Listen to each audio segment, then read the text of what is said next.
Bonjour à tous, c'est le grand JT des territoires de l'été. Bienvenue dans chaque édition. Nous vous proposerons les meilleurs reportages magazines de cette saison. Voici d'ailleurs le tout premier reportage de ces éditions. Sur le quai des Régates à Metz, une dizaine d'aventuriers s'est retrouvée pour 2 heures de balade sur la Moselle. Dans une ambiance feu de camp, le capitaine Roby s'apprête à lever l'ancre sur sa petite Calédonie. Ici, petit comité et patrimoine et nature. Je suis originaire de la région.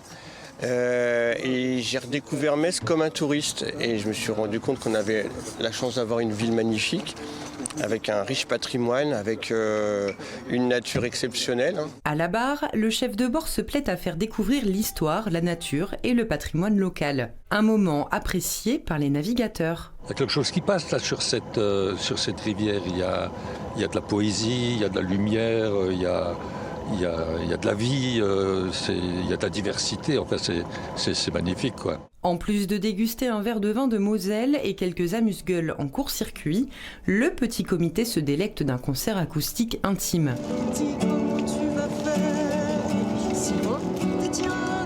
Le partage et la convivialité sont les maîtres mots de cet instant. Si les marins d'eau douce profitent en toute sérénité, c'est en partie grâce à leur embarcation solaire. Nous, on est autonome, on n'est pas obligé de charger à quai avec telle ou telle électricité. On peut recharger à quai, mais juste avec les panneaux solaires, il est autonome. Là, on va naviguer, les batteries se sont chargées toute la journée, on est autonome. De quoi admirer et écouter la cité messine, depuis ses parties les plus sauvages jusqu'à la vieille ville illuminée, fièrement gardée par son célèbre temple. Je le conseillerais à des touristes évidemment, mais surtout à des locaux, parce qu'on ne voit jamais la ville de la même façon quand on la découvre sur l'eau. Cette escapade poétique est à savourer tout au long de l'été chaque mardi soir, une occasion d'admirer un beau coucher de soleil ou un envol de cygnes. Allez, pour ceux qui aiment le monde automobile et son histoire, vous serez probablement intéressés par cette idée venue de la Sarthe. Réaliser un jeu de piste sur l'histoire des 24 heures du Mans, une forme de chasse au trésor modernisée grâce à l'aide de vos portables. Objectif, rallier 7 points le long de la boucle pour accéder à une cache mystère. Les précisions avec ce sujet d'Anthony Piton pour LMTV de Sarthe. Gabriella et Héloïse sont des chasseuses de trésors d'un nouveau genre. Leur mission, remplir leurs cartes avec les indices qu'elles vont trouver dans des endroits géolocalisés, dans une application connectée. C'est à côté de la poste, c'est indiqué sur l'application. Ça s'appelle le géocaching et l'activité compte de plus en plus d'adeptes. Je pense qu'il y a des indices. Ça permet de faire une activité sous le soleil, donc voilà, de se lever de bonne heure et de partir à l'aventure. L'aventure aujourd'hui les conduit sur la route du circuit de la Sarthe.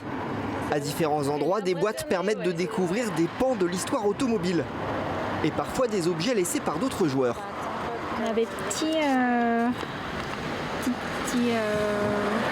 souvenirs des gens qui ont trouvé la boîte. Bon courage. Il faut bien avoir un GPS, je pense une carte au pire pour la trouver. Et une fois qu'on la trouve, c'est une sensation d'avoir accompli quelque chose. Cette balade connectée a été imaginée par Émilie Gervais. L'itinéraire reprend celui du Grand Prix automobile de France qui s'est couru entre 1911 et 1913. Compilé toute la presse sportive de l'époque, l'auto, la vie au grand air. On a récupéré des dizaines et des dizaines de photos. On va découvrir un accident de voiture, un des premiers accidents en fait sur le circuit.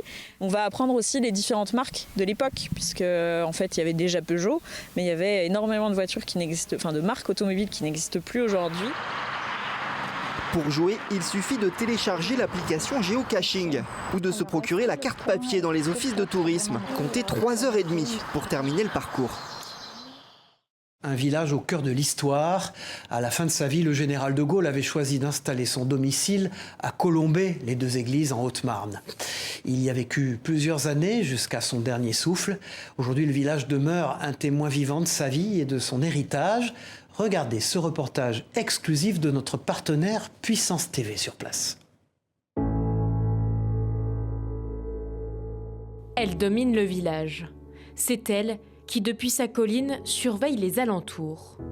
Du haut de ses 44 mètres, elle veille sur le lieu de repos du général de Gaulle, Colombey-les-Deux-Églises.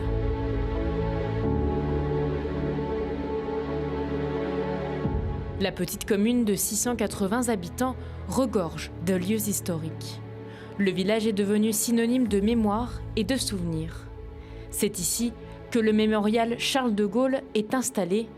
Construit en 2008 sous la Croix de Lorraine, il retrace les grands événements historiques du XXe siècle à travers le parcours de De Gaulle. À l'intérieur, des voitures, des maquettes, des objets et des ouvrages retracent la vie du grand homme et de l'histoire de France. C'est ici que l'on peut admirer la traction. Dès 1958, le véhicule Citroën est devenu historique. Charles de Gaulle, revenu au pouvoir, en a fait sa voiture de tous les jours et l'utilise alors pour ses allers-retours entre Paris et Colombey-les-Deux-Églises. Et puis, au détour d'une rue, la demeure du général apparaît. C'est ici, loin de la capitale, qu'il a séjourné et qu'il a passé le plus clair de son temps. Encore propriété de ses descendants, la boiserie se visite aujourd'hui. Elle est devenue un musée que les amateurs d'histoire peuvent découvrir. Chaque année, près de 145 000 touristes se pressent dans la petite commune. Colombey-les-Deux-Églises est ainsi devenu le petit village, symbole de la grande histoire. C'est une épice qui vaut de l'or. Comptez 30 000 € pour 1 kilo de safran. Et c'est à 500 mètres d'altitude, au pied du mont Canigou, dans les Pyrénées-Orientales, que pousse le Crocus sativus. Cette fleur contient un pistil qui deviendra du safran. Cueilli à la main, il faut aller très vite, vous allez le voir. Pour Via Occitanie, Isaac Barry est allé à la rencontre de Laurent et de sa femme, safranier depuis 2011. Ils vendent la précieuse épice aux plus belles tables du département des Pyrénées-Orientales. Regardez. C'est dans une safranière nichée à 500 mètres d'altitude, au pied du Canigou, que pousse le Crocus sativus. Cette fleur contient du pistil qui deviendra safran. Cueilli à la main, il faut aller très vite. C'est une course contre la montre. Très vite, cette fleur doit être travaillée. C'est la fleur du jour. Donc vite, on va la ramasser. Vite, l'émonder, c'est-à-dire prélever le pistil. Vite, la sécher, la conditionner en bocaux et la laisser maturer 2 mois avant de pouvoir la consommer. Une fleur contient un seul pistil. Il ne nous faut pas moins de 200 pistils pour produire 1 gramme de safran sec pur. Safranier depuis 2011, Laurent et sa femme distribuent les plus belles tables du département des Pyrénées-Orientales. L'épice vaut cher, comptez 30 000 € pour 1 kilo. C'est pour ses bienfaits médicinaux qu'il vaut de l'or. Voilà, c'est cette lecture qu'il faut avoir. C'est pas moi qui le dis, c'est toutes les grandes civilisations depuis l'époque pré-assyrienne. Civilisation d'Europe, Nord-Afrique, Asie et Occident, Moyen-Orient et Extrême-Orient. Une fois récoltée, vient l'étape cruciale de l'émondage. La fleur de crocus, je vais aller la saigner, l'ouvrir avec l'ongle, évidemment séparer le pistil et aller le couper dans le jaune pour éviter tout déchet végétal. Le futur safran, ce sera les 3 fils rouges. Une phase qui est longue, l'émondage de la fleur met 5 fois plus de temps que la cueillette. Après, les pistils sont séchés et mis en bocaux pour les laisser vieillir et devenir safran. Naissant, il va être assez rond, fruité, sucré, très jeune, plus apte à de la pâtisserie. On va laisser passer quelques années, par exemple 2-3 ans, 4 ans, 5 ans, et il pourra convenir sur du poisson comme un vin, exactement. La France produit une dizaine de kilos d'or rouge par an. Au XIXe siècle, le pays était l'un des principaux producteurs mondiaux de safran, avec plus de 30 tonnes chaque année. Voilà, et puis une pratique traditionnelle pour refermer ce journal, l'attraction animale. Elle revient au goût du jour dans nos campagnes, portée par une approche plus respectueuse de l'environnement. Des agriculteurs utilisent la force des animaux pour labourer les champs. Exemple dans les Vosges où les bœufs étaient à l'honneur il y a quelques jours. Fort comme un bœuf, on disait cela, un sujet de Marie-Danielle Rogovitz et d'Anne Didier pour Vosges Télévisions. C'était comme un retour dans le passé, une carte postale des pratiques agricoles d'autrefois. Et pourtant, l'attraction animale n'a pas disparu en France. Dans le village du Valtin, ce sont les bœufs qui étaient à l'honneur. Philippe Kuhlmann, fermier alsacien, forme régulièrement de futurs bouviers. Ceux qui doivent prendre la relève, c'est sûr qu'on n'ira pas du jour au lendemain et on ne va pas retourner vers tout le travail fait avec des animaux.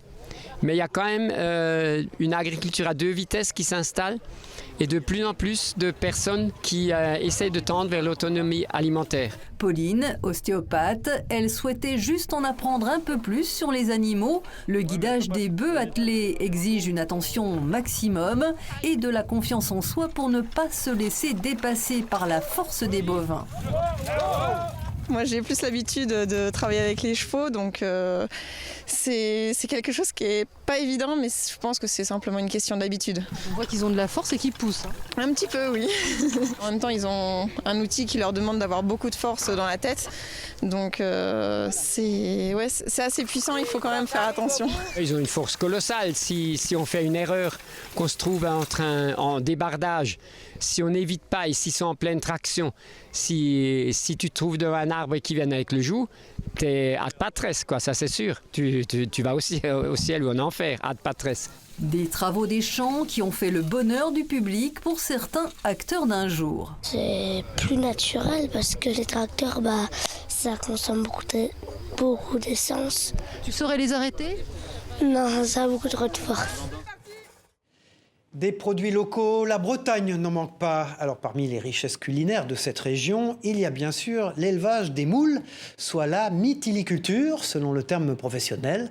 C'est pour en savoir un peu plus sur ce milieu qu'une entreprise locale organise des sorties en bateau au milieu des pieux où se trouvent les moules, comme vous le voyez sur ces images de TBO, la chaîne du groupe Le Télégramme. Des sorties qui intéressent autant les locaux que les touristes, propos recueillis par Mathilde Kemener de TBO. Donc imaginez-vous effectivement, en combi certes, mais dans une eau à peut-être 8-9 degrés, devoir plonger pour faire un nœud à la main sur tous les pieux que vous voyez là. On propose justement aux gens de découvrir l'envers du décor, comment on produit les moules. Généralement les gens sont assez contents, ils sont même assez surpris de la difficulté du métier. Quand on voit le prix d'un kilo de moule, le travail qu'il y a à faire, impensable quand même. C'est vraiment pas cher, 1 kilo de moule. C'est un métier qui doit être mis en valeur et voilà, de profiter des ressources qu'il y a près de chez nous. Je trouve ça très très intéressant. Voilà, et décidément, l'âge n'est en aucun cas une limite pour vivre ses passions. À presque 80 ans, Michel reste un mordu de l'univers des taxis de sa région, la côte d'Émeraude. Un littoral qu'il aime parcourir à bord de sa 2 chevaux un peu spéciale, un modèle rare que bichonne cet ancien artisan. Une belle rencontre que nous propose la chaîne TVR. Regardez. Dans le nord du département, Michel possède un modèle unique, un peu capricieux au démarrage, une 2 chevaux taxi. L'été, je fais des sorties à droite à gauche, elles tournent, donc il n'y a pas de souci. Elles sont l'essence, ça doit être bon. Alors c'est un prototype, ça, qui n'a jamais vu le jour. Il y a eu 3 modèles de fait en France. L'ancien artisan taxi de Saint-Coulon a reproduit ce prototype proposé par Citroën dans les années 50, lorsque la mairie de Paris a voulu uniformiser les taxis de la capitale. Mais l'autorisation de circuler ne lui fut pas accordée. Parce qu'à cause de la capote, il n'y avait pas de ceinture de sécurité. La 2 chevaux, tout le monde la connaît dans le coin. Alors on a la chance aussi de pouvoir travailler dans ce métier dans des super décors. J'ai eu des Japonais qui m'ont envoyé des cadeaux du Japon parce que je leur ai fait découvrir un petit peu des choses qu'ils n'avaient pas l'habitude. Michel a acheté la licence taxi de Saint-Coulon au début des années 80. C'est pas facile quand on démarre dans une petite commune, et puis placé ici, j'étais un peu éloigné de tout le monde, hein, donc après il a fallu faire sa place. Puis après, je me suis fait mon trou, je me suis fait connaître, et puis le service était peut-être différent des taxis des grandes villes. À ses débuts, Michel acceptait toutes les missions, livraison de colis, trajets longs, ou excursions privées à la demi-journée pour les touristes étrangers. Les pêcheurs à l'époque du coin, ils allaient à Terre-Neuve, donc il fallait les emmener à Bordeaux, à Boulogne. C'était des kilomètres là. Et puis après, je me suis un peu spécialisé, parce que j'aime bien bouger, dans l'excursion. Et les Américains, on allait au Mont-Saint-Michel, 5 minutes après, ils avaient fait 4 photos devant la porte et hop, on revenait. Et après, j'ai compris qu'en faisant les petites routes de campagne, les vieilles maisons, et là, c'était ça qu'ils voulaient voir en réalité. Le client, il nous connaît, il connaît nos habitudes. Et souvent, quand vous arrivez, allez, rentrez, prenez un petit café. Mais il y en a beaucoup, c'est tutut, ils arrivent devant le bistrot ou l'hôtel. Le client, il doit être à la disposition du taxi. Moi, je dis c'est l'inverse. Le taxi, il est au service du client, ce qui est tout à fait différent. Il y a un ancien franc encore. Les euros, aujourd'hui, ça correspond pratiquement à la somme, sauf que c'est pas la même valeur, hein. Ils sont plus de 15 000 chaque année à être abandonnés. Les animaux de compagnie sont les principales victimes des départs en vacances. Une donnée malheureuse compensée néanmoins par une prise de conscience de plus en plus importante sur le bien-être animal. Exemple dans la Loire où les animaux ont notamment le droit à des séances d'ostéopathie. Un reportage et des explications de Céline Arcilia pour la rédaction de TL7. Regardez. Pepsi est la jument de 22 ans de Vanessa. Et pour cette propriétaire, il est indispensable de s'occuper du bien-être de sa mamie. Elle a régulièrement recours au service d'une ostéopathe pour s'assurer qu'elle n'ait pas de maux musculaires ou osseux. C'est une tendance qui est d'actualité et c'est très très bien. Les gens font de plus en plus attention à leurs animaux, à leur bien-être, à leurs besoins. Et ça, c'est impeccable parce qu'il y a des choses qui sont importantes. On ne peut pas monter sur le dos d'un cheval sans savoir s'il a mal ou pas. Pepsi passe donc sous les mains expertes de Pauline Barry. Son activité est relativement jeune, mais elle est de plus en plus plébiscitée par les propriétaires d'animaux. Chaque mois, elle peut en voir entre 60 et 90 en consultation. Des animaux comme les chiens, qui apprécient particulièrement le moment, comme Priska. Pauline sait cibler les problèmes tout en respectant les besoins de ses patients. Même si au début, il y a une petite appréhension, parce que souvent, je mets mes mains là où ils ont mal, mais c'est vite dissipé quand ils voient que finalement... on y va doucement et que je respecte aussi les limites qu'ils me fixent quand ils me disent qu'ils ont mal. Et on arrête, on essaye vraiment en fait de rester sous le seuil de douleur. Et si les propriétaires sont de plus en plus attentifs au bien-être physique de leurs animaux, l'aspect psychique est aussi une préoccupation. Marie-Jo Reynaud-Sabot est comportementaliste félin, une discipline peu connue finalement, et pourtant. Le chat, il est un peu considéré comme un meuble dans la maison, alors que lui, il a des vrais besoins. Il a besoin d'interaction dans le jeu, par exemple. Il a besoin aussi d'avoir des coins à lui. La comportementaliste va établir un programme avec les propriétaires pour changer des comportements gênants comme le dépôt d'urine en dehors de la caisse ou l'agressivité, des comportements qui ont pu se développer lors des derniers confinements. Alors que l'on soit chien, chat ou bien cheval, les propriétaires d'animaux s'accordent souvent sur une chose, leurs compagnons méritent une attention particulière pour être bien dans leur tête. Voilà, et puis c'est un nouveau remède contre la maladie d'Alzheimer que nous allons vous présenter, l'équithérapie, qui permet de soigner des patients grâce aux chevaux. Une prise en charge atypique qui présente des effets spectaculaires, vous allez le voir. Chaque semaine, dans les Bouches-du-Rhône, ce groupe accompagne des centaines de personnes grâce à cette nouvelle pratique. Rudy Dahan est allé à leur rencontre pour notre partenaire de la Provence. Regardez. Impeccable. Est-ce que vous vous rappelez la deuxième étape du parcours ? Il faut faire le slalom. Le slalom, c'est ça. L'équithérapie pour prendre en charge les patients atteints de la maladie d'Alzheimer. C'est ce que propose l'association ECUS, qui reçoit chaque semaine 4 patients adressés par France Alzheimer, avec un accompagnement spécifique dispensé autour du cheval par des équithérapeutes. ECUS, c'est une association qui a 36 ans d'existence et qui propose de la thérapie avec le cheval. Il y a tout un cadre qui est mis en place. Le fait que ce soit chaque semaine, tous les 15 jours, avec la même thérapeute, trouver ses repères et peut-être solliciter la mémoire ou en tout cas solliciter tout ce qui est de l'ordre du cognitif. Une méthode d'équithérapie pensée selon chaque patient, dont la récurrence chaque semaine permet de voir l'évolution de chacun, la présence du cheval permettant un apaisement du patient presque immédiat pour la plupart. L'idée, c'est de leur proposer un cadre avec la nature et surtout d'utiliser le médiateur cheval pour venir travailler dans plein de domaines différents. Donc on travaille aussi bien sur le plan moteur que sur le plan cognitif, mais aussi toute la sensorialité du cheval, puisque vous avez vu qu'il y avait tout le temps du pansage qui est très importante. Impeccable. À la première séance, il était même sur, comme on dit, un petit nuage. Il espérait être repris pour les prochaines séances. Quand il sort de cette séance, il a un apaisement total. Chaque semaine, ce sont près de 300 patients atteints de différents troubles physiques et ou psychiques qui bénéficient de l'accompagnement d'ECUS, un moment devenu presque indispensable pour la plupart des personnes qui se présentent aux séances de l'association. Et puis elle s'invite de plus en plus dans l'alimentation des Français. Petits fruits rouges orangés de la famille de la tomate, c'est la baie de goji. Des baies qui proviennent aujourd'hui essentiellement du marché asiatique. Pourtant, dans l'Oise, quelques producteurs français se sont lancés dans la culture de ces fruits. Jérôme Aubron les a goûtés pour WEO TV. Regardez. En Chine, on lui prête des vertus millénaires telles que la jeunesse éternelle. Oh, regarde là, il y en a. Regarde.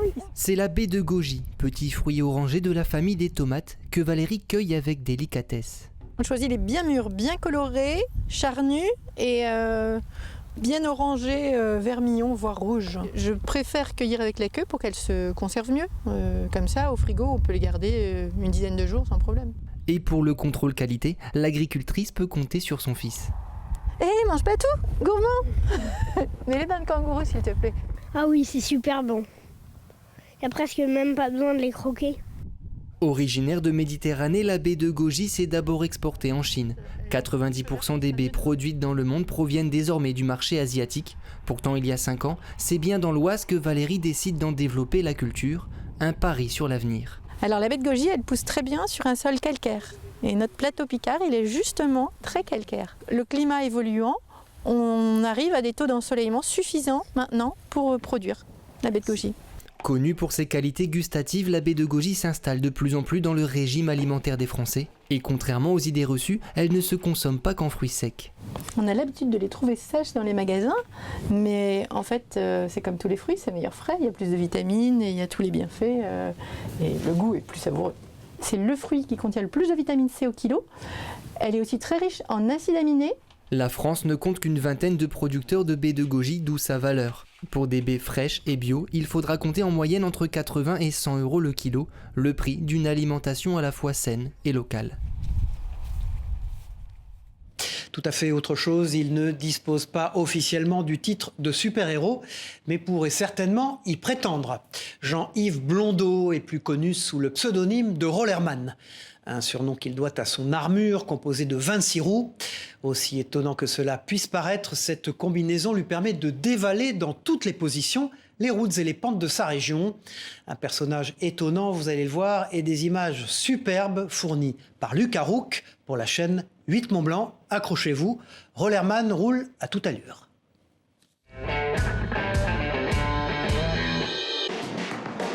En enfilant son armure, Jean-Yves Blondeau se transforme en Rollerman, un super-héros mi-homme mi-robot qui repousse les limites du possible. Alors d'abord on a des bras, virage à droite, virage à gauche, virage à droite, virage à gauche, passer en 4 pattes, hop, genou, virage à droite, opposé,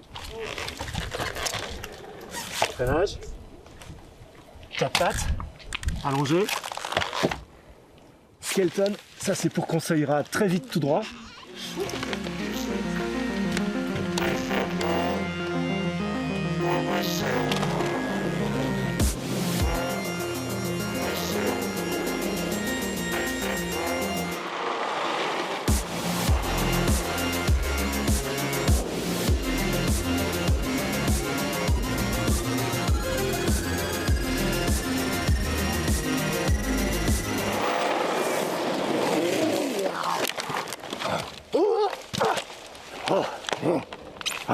Alors, c'est la fin de la descente, on ressent quoi comme sentiment? Ça vole. C'est du vol avec de la grande vitesse. Mais pour tout comprendre de Rollerman, il faut se rendre directement dans la maison de son créateur, là où tout a commencé. Ici le stock, les rollers, les casques, les armures à vendre.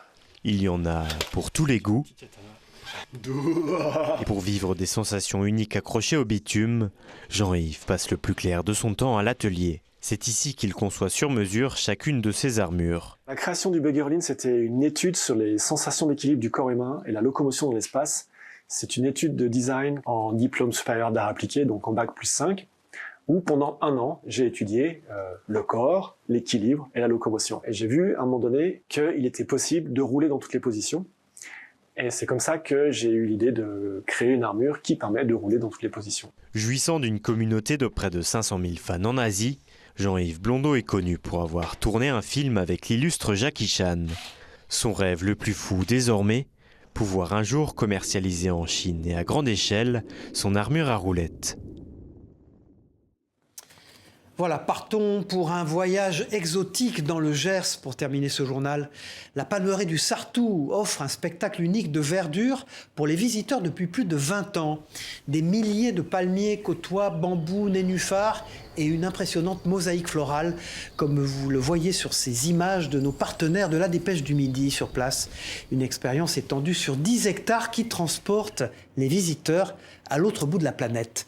Écoutez ce propos de la propriétaire du site. Elle répond aux questions de Clément Gassi de la Dépêche du Midi. Le palmier dans l'imaginaire collectif, c'est quand même toujours les vacances, l'évasion, c'est les îles, c'est les lagons bleus. Et ici, si vous voulez, on a reconstitué un micro endroit de rêve. Et les visiteurs nous sont très reconnaissants de ça, ils nous le disent souvent. Ils ont voyagé. C'est très valorisant pour le travail qu'on a accompli ici, puisque c'est 40 ans de travail parfois difficile. Mais notre récompense, elle est là. Voilà, c'était le grand JT des territoires de l'été. Merci de nous avoir suivis. On se retrouve très vite pour une nouvelle édition d'été. Au revoir à tous.